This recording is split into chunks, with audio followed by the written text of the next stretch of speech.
नमो नमो मित्रों, आज विजयदशमी है और विजयदशमी की आप सबको ढेर सारी शुभकामनाएं।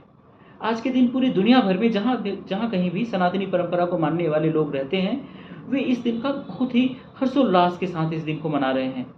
क्यों मना रहे हैं? क्योंकि आज ही के दिन प्रभु श्री राम ने रावण का वध करके धरती से आसुरी शक्तियों का विनाश किया था और राम राज्य की नींव रखी थी।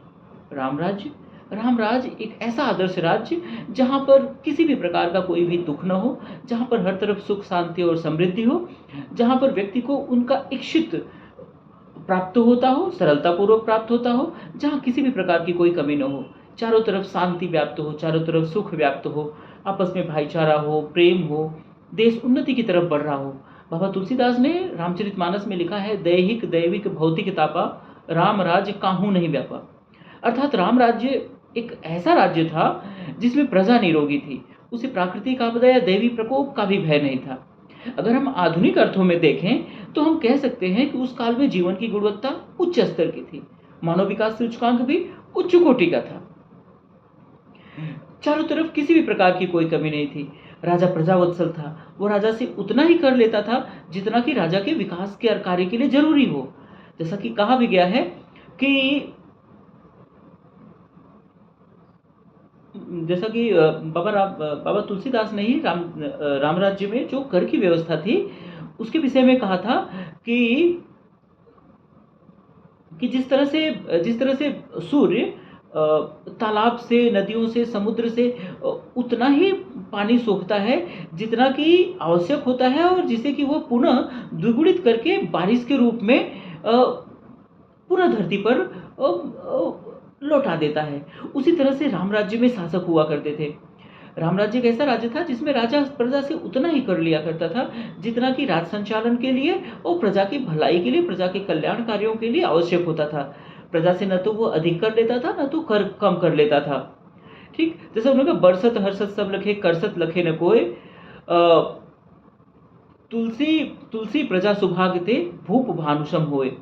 तो उस तरह की कुछ कर की व्यवस्था राम राज्य की थी। अर्थात चारों तरफ सुख शांति थी, किसी भी तरह से किसी भी प्रकार की कोई कमी किसी को नहीं नजर आती थी। यदि हम इस विजयदशमी से कुछ शिक्षा ग्रहण करने की सोचे तो हमें इससे क्या शिक्षा मिलती है?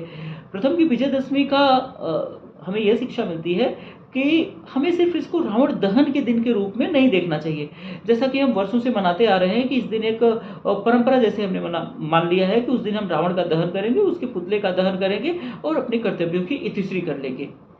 हमें सिर्फ इतने मात्र से संतोष नहीं कर लेना चाहिए, हमें उसके आगे कुछ इसे सीखना चाहिए। जो यह पर्व जो हमें सिखाता है उसकी शिक्षा दीक्षा हमें लेनी चाहिए, उससे उसके अनुरूप हमें अपने चरित्र का निर्माण करना चाहिए, उसके अनुरूप हमें अपने कार्यों को करना चाहिए ताकि पुनः अपने देश में हम राम राज्य की स्थापना कर पाएं और चारों तरफ सुख शांति और समृद्धि का वातावरण फैला पाएं।